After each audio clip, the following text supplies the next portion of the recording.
Les archives de Radio Espérance. Vous aime, ô mon Dieu, et mon seul désir est de vous aimer jusqu'au dernier soupir de ma vie, jusqu'au dernier soupir de ma vie. Causerie avec un prêtre. Des émissions enregistrées au studio de Radio Espérance au sanctuaire de Ars. Aujourd'hui, une rediffusion d'une émission enregistrée le 17 décembre 2011.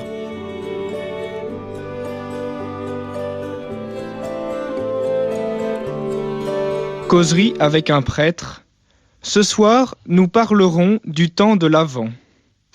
Je me présente, Éloi, séminariste pour la Société Jean-Marie Vianney, en 2e année de philosophie. Nous passerons 1 heure ensemble en compagnie du Père Roland Varin. Nous ouvrons donc cette émission avec le Père Roland Varin. Bonsoir, Père. Bonsoir. Mon Père, vous êtes prêtre du diocèse de Belley-Ars et pour la Société Jean-Marie Vianney.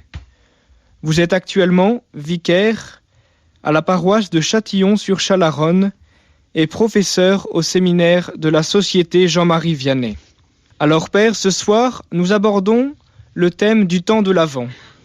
Tout d'abord, pourriez-vous éclaircir un peu quel est le lien ou les différences entre le temps de l'Avent et le temps du Carême?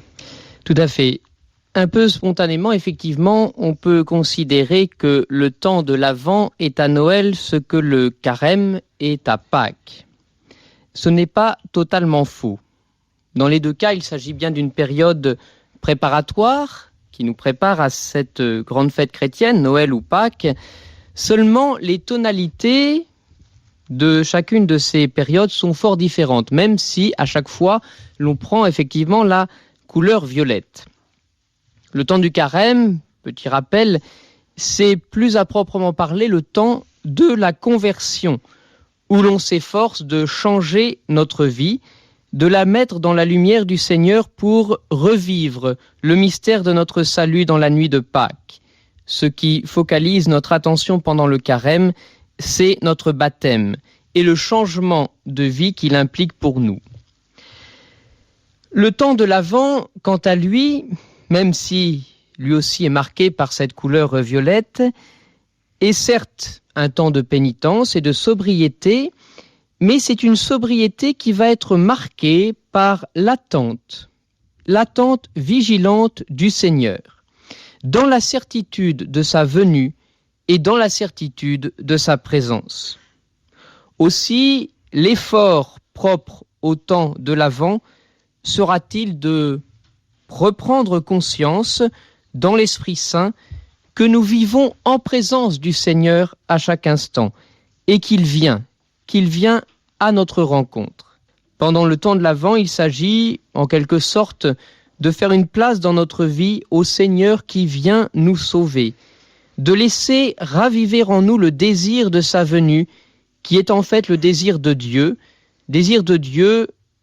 pour lequel nous avons été créés. Alors, Père, nous savons que le terme « avant » vient du mot « avènement », c'est-à-dire la venue. Nous attendons donc la venue du Christ. Mais de quelle venue parlons-nous? Voilà, le Christ est déjà venu à Bethléem, il est déjà venu dans notre cœur. Quelle est la venue dont on parle pendant ce temps de l'Avent? Alors, cette venue du Seigneur, effectivement, comme dit saint Bernard de Clairvaux, elle est triple. Il y a 3 venues du Seigneur. La première, vous l'avez rappelé, c'est celle qui a eu lieu dans l'étable de Bethléem, que nous célébrerons dans quelques jours. La seconde venue, elle aura lieu à la fin des temps, quand, comme on dit dans le credo, il viendra dans la gloire pour juger les vivants et les morts et son règne n'aura pas de fin. Donc, première venue dans l'humilité de Bethléem, seconde venue dans la gloire à la fin des temps. Et c'est particulièrement cette venue que nous attendons et que nous préparons pendant le temps de l'Avent. Nous attendons cette venue ultime du Seigneur dans la gloire, même si nous faisons mémoire de la première venue du Seigneur à Noël. Et entre ces 2 venues, il y a la 3e qui est, vous l'évoquiez, la venue du Seigneur dans nos cœurs. Nous sommes chacun invités, nous aussi, à accueillir le Seigneur qui vient à notre rencontre et qui veut faire sa demeure en nous. Je cite Saint Bernard, « Cette venue intermédiaire est vraiment comme la voie par laquelle on passe de la première à la dernière. Dans la première, le Christ fut notre rédemption. Dans la dernière, il apparaîtra comme notre vie, et entre-temps, il est notre repos et notre consolation. » La venue du Seigneur dans nos cœurs nous fait rappeler sa venue à Bethléem et nous prépare à sa venue dans la gloire, de manière à ce que nous n'ayons pas peur, effectivement, de cette ultime venue. Pendant ce temps de l'Avent, d'une certaine manière, nous sommes invités à entendre cette parole que le Seigneur a adressée à Zachée. « Aujourd'hui, il faut que j'aille demeurer chez toi. » Aujourd'hui, il faut que j'aille demeurer chez toi. C'est ce que le Seigneur nous dit à chacun de nous pendant ce temps. Pendant le temps de l'Avent, je le disais, nous demandons au Seigneur de raviver en nous l'espérance de sa venue en gloire. Cette venue qui aura lieu à la fin des temps, nous ne savons pas quand, ce n'est certainement pas en 2012, puisque le Seigneur lui-même nous dit dans l'Évangile qu'on ne sait ni le jour ni l'heure, donc il faut s'en tenir à la parole de Dieu. Nous nous rappelons, en même temps, en attendant cette venue en gloire, nous nous rappelons que notre histoire a un sens, qu'elle avance vers un but, qui est le rassemblement de toutes choses sous un seul chef, qui est le Christ.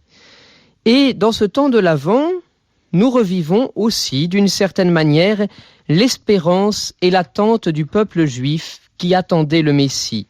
Ce Messie promis par Dieu, à travers ses serviteurs les prophètes, cette attente qui occupe tout l'Ancien Testament.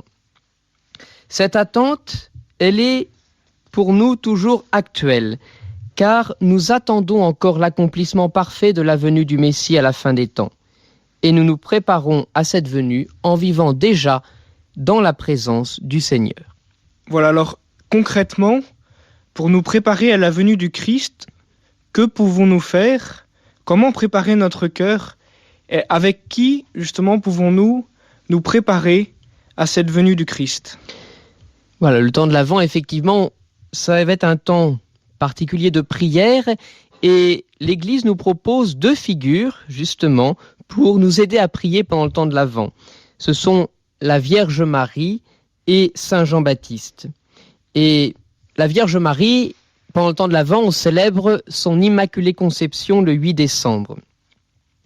Cette solennité de l'Immaculée Conception que nous avons célébrée la semaine dernière, nous y célébrons Marie, préservée de toute souillure du péché originel dès sa conception. Mais c'est une fête qui, finalement, nous concerne tous.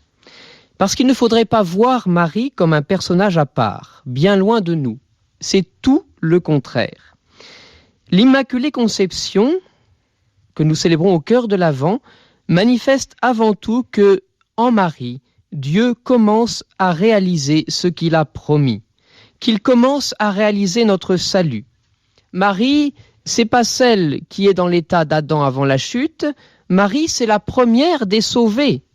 Elle est encore mieux qu'Adam avant la chute, puisque elle bénéficie déjà de la grâce que Jésus est venu nous apporter et qu'il nous obtient sur la croix.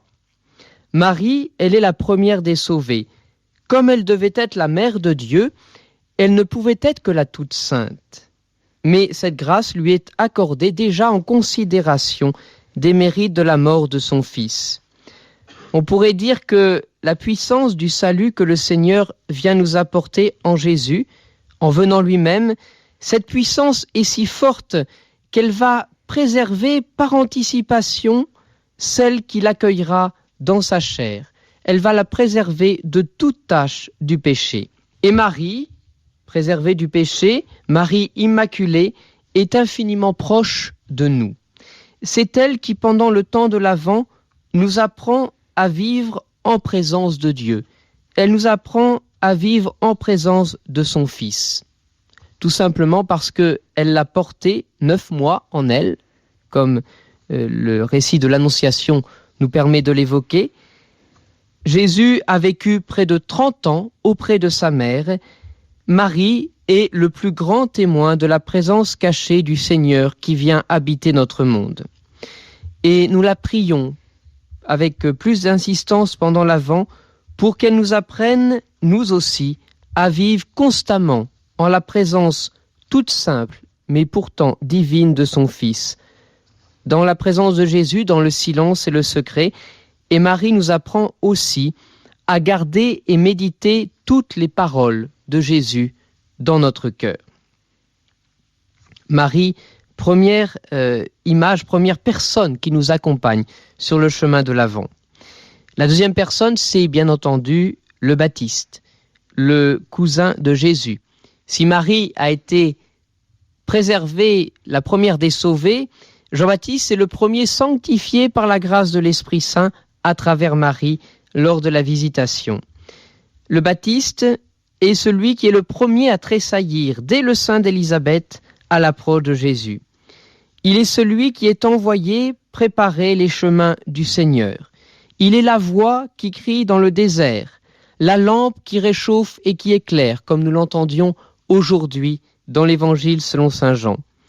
Jean-Baptiste est finalement celui qui doit révéler la présence du Messie au monde. Il nous dit dans l'Évangile selon saint Jean, « Au milieu de vous se tient quelqu'un que vous ne connaissez pas. » Et l'ultime témoignage qui va mettre en route les premiers disciples, « Voici l'agneau de Dieu qui enlève le péché du monde. » Jean-Baptiste nous apprend lui aussi à vivre en présence de Jésus. Il nous apprend plus particulièrement à reconnaître sa présence cachée au milieu de notre vie, mais aussi à l'annoncer à ceux qui ne le connaissent pas. L'évangélisation, c'est aussi révéler que Dieu est présent au milieu de nous. Ainsi donc, si on devait résumer un petit peu concrètement ce que nous faisons pendant le temps de l'Avent, nous chrétiens, nous sommes invités à préparer dans notre cœur un chemin pour le Seigneur et à nous orienter aussi vers sa venue ultime dans la gloire et à appeler cette venue de nos vœux. Cette venue, elle n'est pas seulement pour un temps qu'on ignore, mais nous devons la désirer. C'était la prière ardente des premiers chrétiens qui doit aussi être la nôtre, particulièrement pendant ce temps. Maranatha, c'est-à-dire « Amen, viens Seigneur Jésus ». Prière d'ailleurs que nous disons chaque jour à la messe, au moment de l'anamnèse, où nous appelons la venue du Seigneur dans la gloire. Eh bien, Père, je vous propose de faire une pause musicale. Et nous écoutons un extrait du Messie de Handel.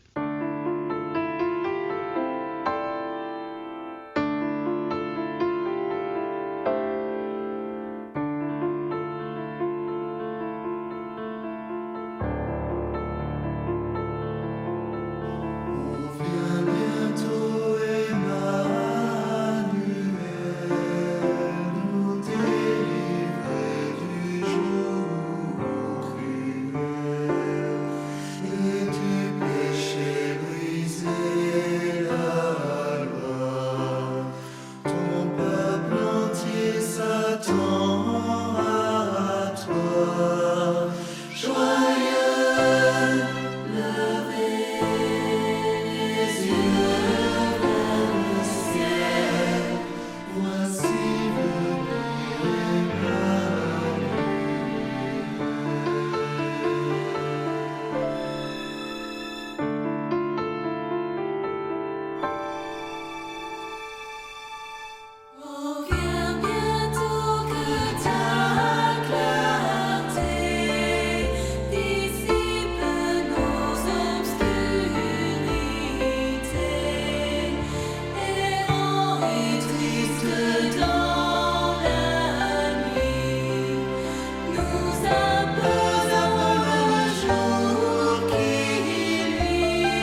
Nous écoutons une émission Causerie avec un prêtre donnée le 17 décembre 2011.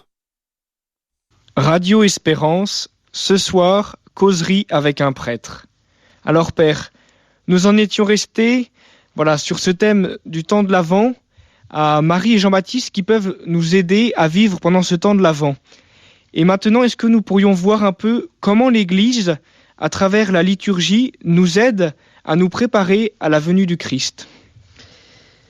Alors, le temps de l'Avent, dans la liturgie de l'Église, se divise en deux parties distinctes. Il est plus ou moins long suivant les années, puisque la fête de Noël étant un jour bien particulier, eh bien, cela fait qu'il y a de 3 à 4 semaines pour le temps de l'Avent. Il y a deux parties distinctes et justement, ça tombe bien parce qu'aujourd'hui, 16 décembre, nous sommes à la charnière entre ces deux parties. La première partie du temps de l'Avent commence le premier dimanche de l'Avent et va jusqu'au 17 décembre. Et pendant ce temps, la liturgie nous replace devant le mystère de la venue ultime du Seigneur, sa seconde venue à la fin des temps, notamment le premier dimanche. Et pendant ce premier temps aussi, on insiste sur la mission de Jean-Baptiste. Les 2 dimanches précédents, les évangiles portaient sur la figure du Baptiste. Pendant cette première partie, il y a la première préface de l'Avent, que l'on prend aussi au début de la prière eucharistique, qui nous dit « Car il est déjà venu, le Christ, en prenant la condition des hommes, pour accomplir l'éternel dessein de ton amour et nous ouvrir le chemin du salut. Il viendra de nouveau, revêtu de sa gloire, afin que nous possédions dans la pleine lumière les biens que tu nous as promis et que nous attendons en veillant dans la foi. » La préface donc nous oriente vers la venue dans la gloire du Seigneur. Deuxième partie du temps de l'Avent qui va commencer demain, du 17 au 23 décembre. Dans ces jours-là est également inclus le 4e dimanche de l'Avent. La liturgie va recentrer notre attention sur la première venue de Jésus dans le mystère de Noël. On recentre notre attention sur l'incarnation du Verbe. Et pareil, il y a la deuxième préface de l'Avent qui marque ce tournant, indique ce nouvel accent de notre prière. La préface dit « Il est celui que tous les prophètes avaient chanté, celui que la Vierge attendait avec amour, celui dont Jean-Baptiste a proclamé la venue et révélé la présence au milieu des hommes. C'est lui qui nous donne la joie d'entrer déjà dans le mystère de Noël pour qu'il nous trouve quand il viendra, vigilant dans la prière et rempli d'allégresse. » On garde la perspective de la seconde venue, mais associée à cette joie de Noël qui approche déjà. Et au cours donc de cette semaine qui va nous acheminer à Noël, à partir de demain, nous allons relire dans les messes de chaque jour les évangiles de l'enfance de Saint Matthieu et dans Saint Luc. Et chaque soir, lors du cantique de Marie, l'antienne de ce cantique du Magnificat présentera un titre attribué au Messie dans l'Ancien Testament. Justement, Père, pourriez-vous nous parler de ces antiennes et quels sont les titres qu'on donne au Messie et qui peuvent nous éclairer pendant ce temps de l'Avent ? Voilà, ces antiennes vont reprendre des titres qui annonçaient le Messie dans l'Ancien Testament. Elles indiquent que dans l'enfant de la crèche, nous sommes invités à adorer tout d'abord la sagesse créatrice, premier titre, la sagesse, Adonai, c'est-à-dire le nom imprononçable de Dieu que Dieu a révélé à Moïse, la racine de Jessé, annoncée par Isaïe, la clé de David, qui doit ouvrir le séjour des morts, l'Orient, c'est-à-dire l'astre levant, le soleil, qui doit se lever sur ceux qui sont dans les ténèbres, le roi pour toutes les nations, et enfin, dernier titre important, qui sera celui du 23 décembre, l'Emmanuel, c'est-à-dire Dieu avec nous. Alors, pour la petite histoire, ces antiennes, elles sont nées dans la liturgie grégorienne, notamment chez les moines au Moyen-Âge, et chaque première lettre de chacun des titres en latin forme ce qu'on appelle un acrostiche, la forme un mot. Si on part du dernier titre jusqu'au premier en prenant la dernière lettre, on trouve les 2 mots latins « ero »,« cras », qui se traduit « je serai là demain ». Une fois qu'on a évoquer tous les titres du Messie, eh bien, il nous livre en quelque sorte un message. Je serai là demain. Demain, c'est le 24 décembre. Cela annonce Noël. À travers donc ces différents titres, c'est toute l'histoire du salut qui nous est récapitulée, que nous sommes invités à méditer. Et aussi, derrière ces titres, eh bien, le mystère pascal de la mort et de la résurrection de Jésus est déjà comme présent et exposé, comme le sommet de cette histoire du salut. Rappelons que ce sont les antiennes du Magnificat, du cantique d'action de grâce de Marie, que Marie va justement nous offrir. Et Marie entonne le Magnificat devant les merveilles que le Seigneur a faites en elle. Et l'Église avec elle, chaque soir, chante les merveilles du Seigneur.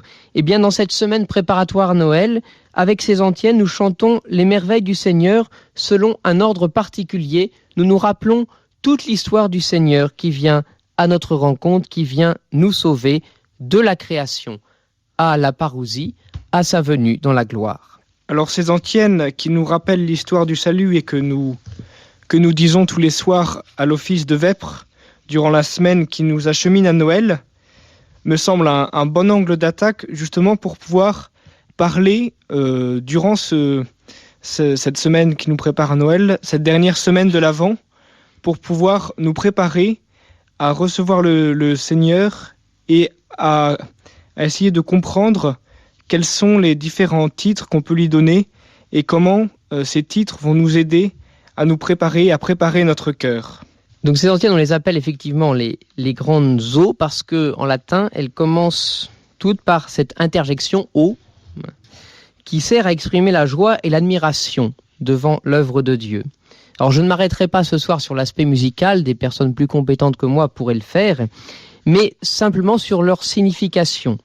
Comme je le rappelais, elles ont été composées par les moines du Moyen-Âge et on peut les considérer, à mon avis, comme le fruit de leur lectio divina, c'est-à-dire de leur méditation de la parole de Dieu. Parce que toutes ces antiennes, nous allons le voir, en les prenant une à une, elles sont pétries de l'écriture. À chaque fois, c'est l'écriture qui affleure derrière ces antiennes. Voilà, donc nous pouvons commencer avec l'antienne du 17 décembre que je vais vous lire. Sagesse de la bouche du Très-Haut, toi qui régis l'univers avec force et douceur, enseigne-nous le chemin de vérité. Viens, Seigneur, viens nous sauver. Donc cette première antienne donne comme titre au Messie, à Jésus, celui de la sagesse. La sagesse de la bouche du Très-Haut, la sagesse éternelle, c'est-à-dire la sagesse qui a créé le monde, la sagesse de Dieu. Dieu a fait le monde avec sagesse et par amour, comme on le chante dans la prière eucharistique numéro 4. Et cette sagesse, dans l'Ancien Testament, elle apparaît déjà de manière personnelle, comme déjà une prémisse de la Trinité. Elle apparaît au livre des Proverbes, dans le livre de l'Ecclésiastique. Cette sagesse qui sort de la bouche du Très-Haut, c'est aussi la parole créatrice par qui tout a été fait. Au début du livre de la Genèse, Dieu dit et cela est. Et pareil, Saint Jean au début de son évangile nous dira « par lui tout a été fait ».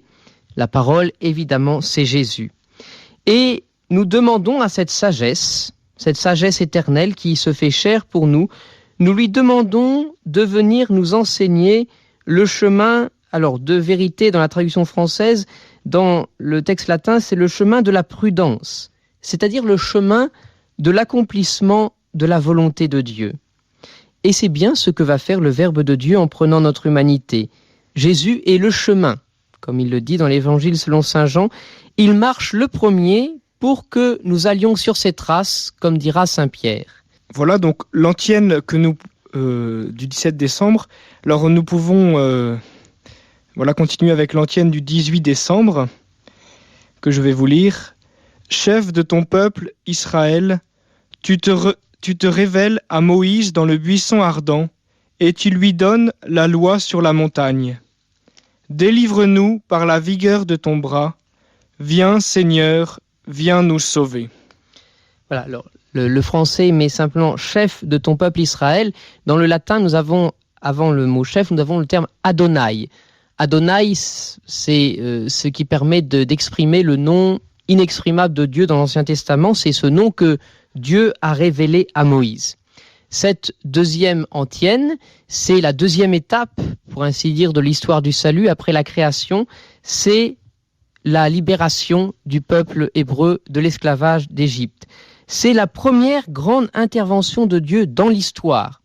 Intervention à travers laquelle il va constituer son peuple en le délivrant de l'esclavage de l'Égypte. L'antienne fait référence au buisson ardent, à l'Horeb et au Sinaï, c'est-à-dire ce lieu où Dieu va révéler à Moïse à la fois son nom, qui il est, et en même temps, il va lui donner sa loi, sa Torah, c'est-à-dire ce qu'il attend de l'homme qui met sa foi en lui. Dieu, en se révélant lui-même, il nous indique aussi quel chemin il ouvre pour nous. C'est ainsi que Dieu va sauver son peuple. Et c'est ce même Dieu de Moïse que nous appelons et qui se manifeste dans l'enfant de la crèche. De même que Dieu s'était manifesté à Moïse dans la faiblesse du buisson, finalement, le buisson, c'est le plus petit arbuste qu'il pouvait y avoir sur la montagne, et Dieu se manifeste dans ce tout petit buisson. Eh bien, Dieu se manifeste à la plénitude des temps dans ce tout petit enfant de la crèche de Bethléem. Et nous lui demandons de venir nous racheter par son bras étendu. Si on traduit littéralement, viens nous racheter par ton bras étendu. C'est-à-dire ce bras que Dieu a étendu pour ouvrir la mer à son peuple, la mer Rouge, et pour le faire traverser à pied sec. Nous lui demandons de renouveler pour nous les merveilles qu'il accomplit pour nos pères, les enfants d'Israël, lors du passage de la mer Rouge. Et ce passage, ces merveilles que Dieu va accomplir, c'est bien entendu le passage que Jésus va ouvrir dans son mystère pascal à travers sa mort et sa résurrection.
Nous écoutons une émission Causerie avec un prêtre donnée le 17 décembre 2011. Radio Espérance, ce soir, Causerie avec un prêtre. Voilà, donc Père, nous étions arrêtés à l'antienne du 18 décembre, donc nous passons à celle du 19 que je vais vous lire. Ô rameau de Jessé, étendard dressé à la face des nations, les rois sont muets devant toi, tandis que les peuples t'appellent. Délivre-nous, ne tarde plus. Viens, Seigneur, viens nous sauver. Voilà, après la création, après la sortie d'Égypte et la constitution du peuple d'Israël avec le don de la loi, eh bien, cette troisième antienne fait mémoire de l'alliance avec la maison de David. Pardon. Et toute cette antienne est comme pétrie de réminiscences du prophète Isaïe. Rameau de Jessé, bien entendu, c'est le Messie sur qui repose l'Esprit en plénitude, Isaïe au chapitre 11.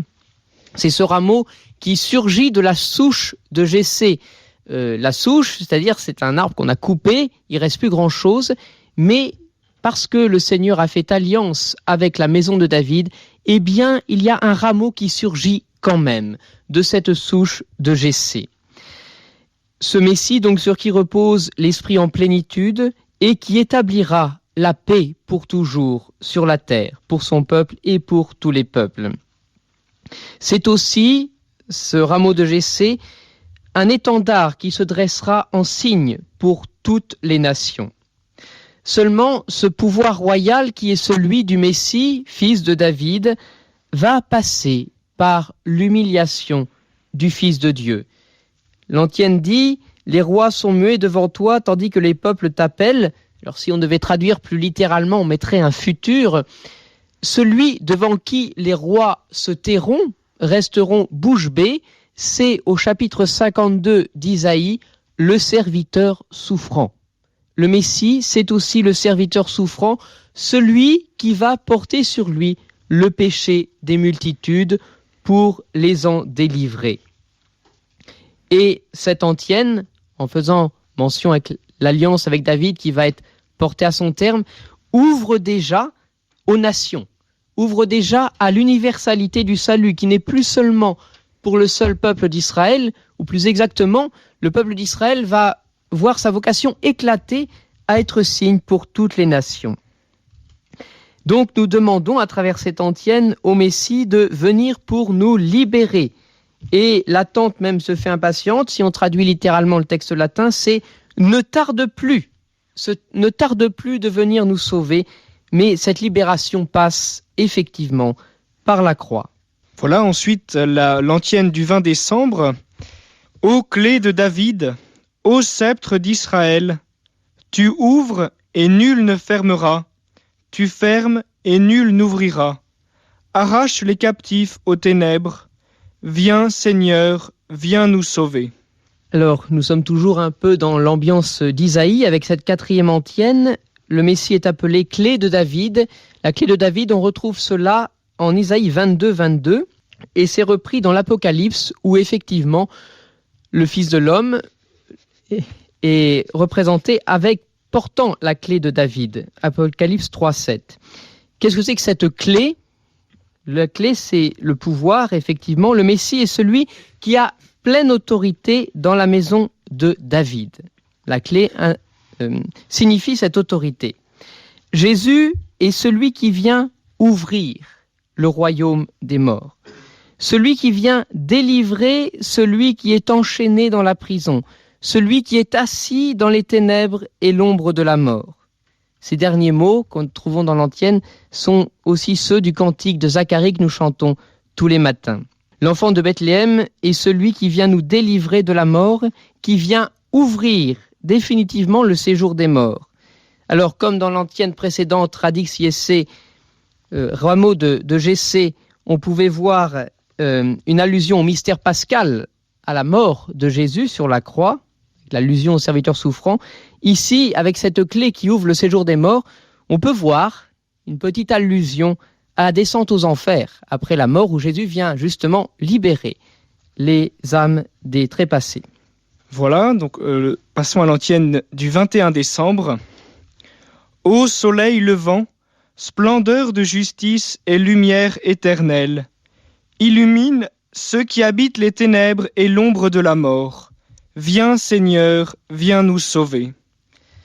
Alors cette antienne ici se réfère au prophète Malachie. La référence est Malachie 3:20, qui désigne le Messie comme le soleil de justice qui porte la guérison dans ses rayons. Elle fait aussi penser au cantique de Zacharie que l'on chante le matin au laude, ou dans lequel le Messie est l'astre qui se lève. Si on devait traduire plus littéralement, on dirait l'Orient. L'Orient, c'est l'astre qui se lève à l'Orient, à l'Est, le soleil levant, pour illuminer ceux qui sont assis dans les ténèbres et l'ombre de la mort. Alors de même que, vous voyez, les dernières antiennes nous ont montré la mort de Jésus, serviteur souffrant, la descente aux enfers, clé de David, et bien là, c'est la résurrection qui nous est d'une certaine manière proposée. La résurrection, Jésus est cet astre qui a vaincu la mort, qui se lève à l'Orient, et qui se lève définitivement et qui est définitivement victorieux des ténèbres de la mort. C'est déjà la lumière victorieuse de Jésus ressuscité que nous pouvons déjà contempler dans l'enfant de la crèche. Continuons avec l'antienne du 22 décembre. Ô roi de l'univers, ô désir des nations, pierre angulaire qui joint ensemble l'un et l'autre mur, force de l'homme pétri de limon, viens Seigneur, viens nous sauver. Le Messie, avec cette antienne, prend une dimension véritablement universelle. Il est appelé à être le roi de toutes les nations. Là, c'est déjà dans Isaïe 49, 6. Il est appelé à réconcilier juifs et païens, qui joint ensemble l'un et l'autre mur, c'est-à-dire qu'il fait des deux peuples, d'Israël et des païens, comme le dit saint Paul dans l'épître aux Éphésiens, un seul peuple. C'est tout homme, juif comme païen, que le Messie vient sauver. Il vient sauver tout homme parce qu'il a créé tout homme. Jésus est le rédempteur de tous, parce qu'il est le créateur de tous et qu'il sait ce qu'il faut à chacun. On pourrait voir ici comme une allusion à l'ascension. Notre parcours du mystère pascal se complète, mort, descente aux enfers, résurrection et ascension dans la gloire, parce que le Christ, élevé avec son humanité dans la gloire de son Père, attire à lui tous les hommes, comme il le dit dans l'Évangile selon saint Jean, chapitre 12, verset 32. Voilà, donc nous terminons ce parcours dans les antiennes des grandes eaux avec celle du dernier jour, celle du 23 décembre. Ô Emmanuel, notre législateur et notre roi, espérance et salut des nations, viens Seigneur, viens nous sauver. Cette dernière antienne, c'est un peu le couronnement de l'ensemble, puisqu'elle débouche sur l'attente toute proche de Noël, qui sera célébrée le lendemain. Et ce dernier titre résume tous les autres en les contenant d'une certaine manière. Emmanuel, Dieu avec nous. Ce titre était annoncé par Isaïe, Isaïe 7, 14. On l'appellera Emmanuel, Dieu avec nous, et accompli dans la naissance virginale de Jésus, dans l'Évangile selon saint Matthieu, Matthieu 1, 23. C'est vraiment Dieu qui est présent dans notre humanité. En Jésus, c'est vraiment Emmanuel, Dieu qui est avec nous et qui est avec nous jusque dans notre chair qu'il a pris dans le sein de la Vierge. Il est notre roi qui domine sur nous, il est notre législateur, c'est-à-dire, celui qui nous donne la loi, c'est-à-dire celui qui nous dit comment nous conduire en fils de Dieu. Et Jésus nous donne la loi. Cette loi, c'est la loi nouvelle et définitive. Cette loi, c'est l'Esprit Saint. Jésus est celui qui va porter à son accomplissement ce que les prophètes Jérémie et Ézéchiel avaient dit. Le Seigneur avait dit à travers Jérémie et Ézéchiel, « Ma loi, je l'inscrirai dans leur cœur. Je leur donnerai un cœur de chair à la place de leur cœur de pierre. » Eh bien, Jésus, justement, vient transformer notre cœur. Il vient inscrire la loi des fils de Dieu au plus profond de nous en nous donnant son Esprit Saint. Alors, cette antienne maintenant, après Pâques, l'Ascension, c'est effectivement, on peut voir un petit peu une annonce de la Pentecôte où l'Esprit Saint va descendre en plénitude sur l'Église, où l'Esprit Saint est donné à l'Église comme cette loi nouvelle, la loi des fils de Dieu. Et la dernière demande se fait plus insistante et solennelle. Si on traduit littéralement, c'est « Viens pour nous sauver, Seigneur notre Dieu, Seigneur Emmanuel ».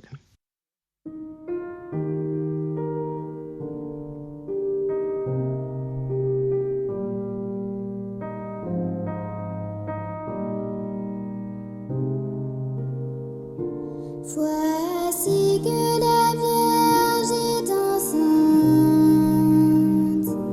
et elle enfantera un fils. Emmanuel, Emmanuel, Dieu avec nous. Emmanuel, Emmanuel, Dieu avec nous.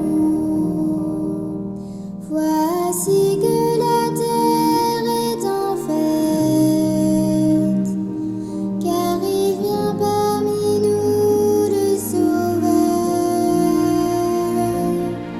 Emmanuel, Emmanuel, Dieu avec nous. Emmanuel, Emmanuel, Dieu avec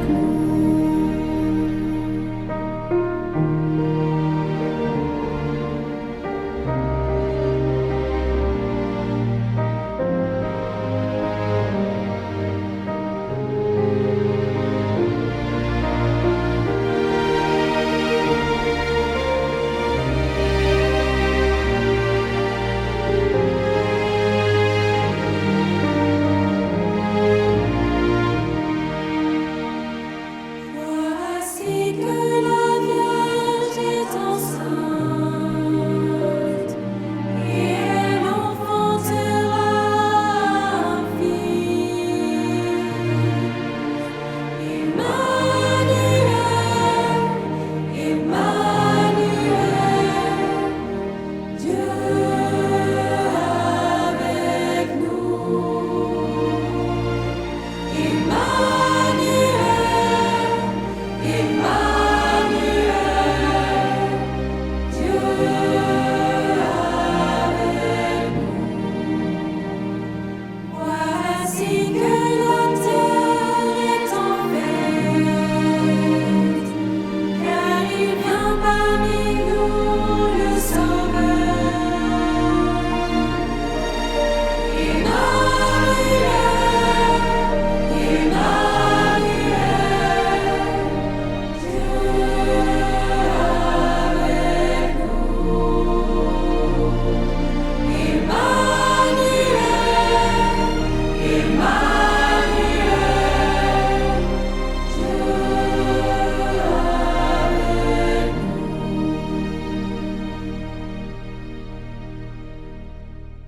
Nous écoutons une émission Causerie avec un prêtre donnée le 17 décembre 2011. Voilà, nous nous retrouvons pour la dernière partie de cette émission et nous allons répondre à quelques questions de nos auditeurs. Donc la première question, d'où vient Marie et qui est-elle ? Bien. Marie, c'est la mère de Dieu, la mère de Jésus. Alors de fait, la question est intéressante parce que dans l'Évangile, on sait finalement assez peu de choses de Marie. Alors, s'il y a peu de choses dans l'Évangile, dans les 4 évangiles que la tradition nous a laissés, en général, c'est pas par hasard. C'est parce que, a priori, on n'a pas besoin d'en savoir plus. On a l'essentiel dans ce qui nous est donné. Marie, qu'est-ce qu'on sait ? C'est qu'elle était une jeune fille promise en mariage à un homme de la maison de David, appelé Joseph. Elle habitait à Nazareth, en Galilée. Probablement, elle avait fait vœu de virginité, puisqu'elle pose la question à Gabriel, mais comment cela va-t-il se faire puisque je suis vierge ? Voilà, on sait très peu de choses sur Marie, mais finalement, on sait l'essentiel sur Marie, c'est que Marie est totalement disponible à l'appel de Dieu. Marie va répondre sans réserve à la question de Gabriel, à la demande de l'ange. D'ailleurs, si elle pose aussi la question « Comment cela se fera-t-il puisque je suis vierge ?», c'est aussi parce que, une fois que Gabriel lui a dit qu'elle serait la mère du Messie, eh bien aussitôt, puisqu'elle connaît la parole de Dieu, eh bien il y a l'oracle d'Isaïe qui vient dans sa mémoire. La Vierge concevra et enfantera un fils. Et donc elle pose la question. Marie femme pétrie de la parole de Dieu, femme discrète. On a très peu de paroles d'elle, si ce n'est sa réponse à l'ange, et puis le faites tout ce qu'il vous dira à Cana. Voilà, je pense que Marie, d'où elle vient, pour résumer, elle vient de son peuple, du peuple d'Israël. Et au sein de ce peuple, Dieu l'a préparé pour être cette terre où il prendrait chair au milieu de nous. Voilà une autre question qui nous vient d'une auditrice, Yvette de Châtillon-sur-Chalaronne. Parlez-nous de la dimension eschatologique de l'Avent. Alors, la dimension eschatologique de l'Avent, c'est ce que nous avons évoqué quand nous disions que pendant le temps de l'Avent, nous nous tournons vers la venue en gloire de Jésus.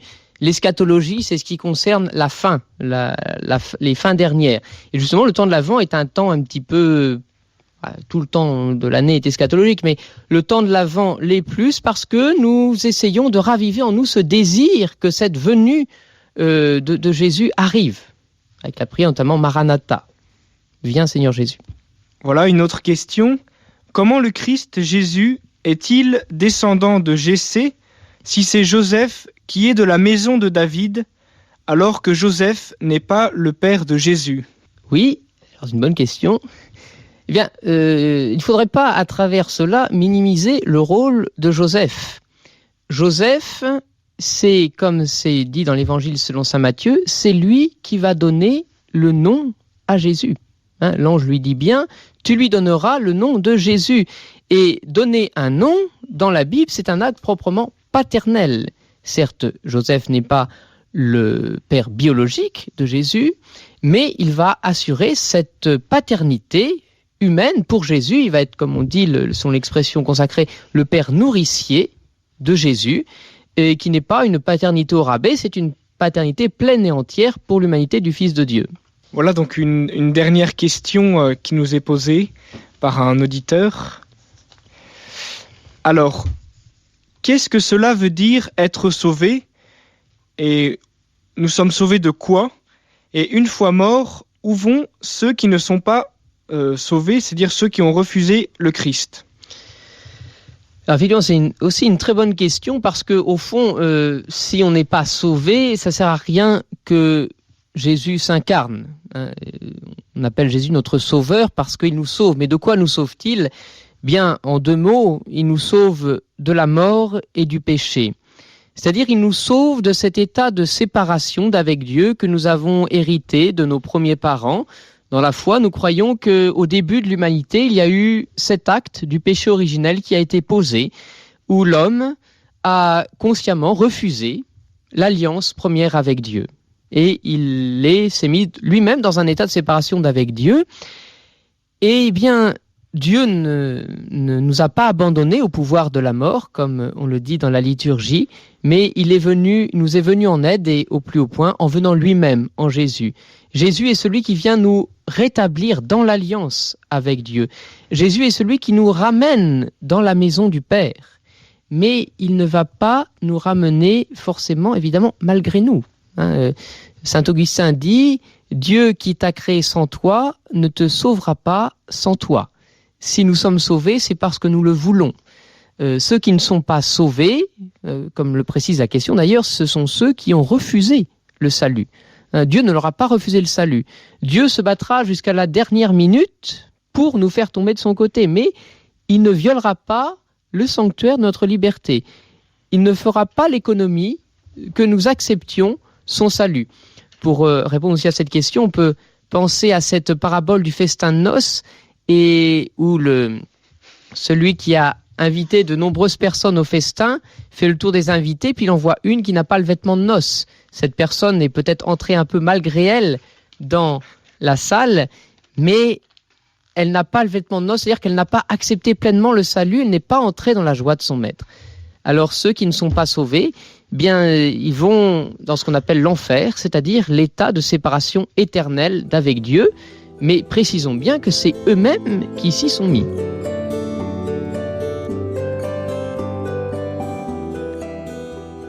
C'était les archives de Radio Espérance avec l'émission Causerie avec un prêtre. Des émissions enregistrées au studio de Radio Espérance au sanctuaire de Ars. vous aime, ô mon Dieu, et mon seul désir est de vous aimer,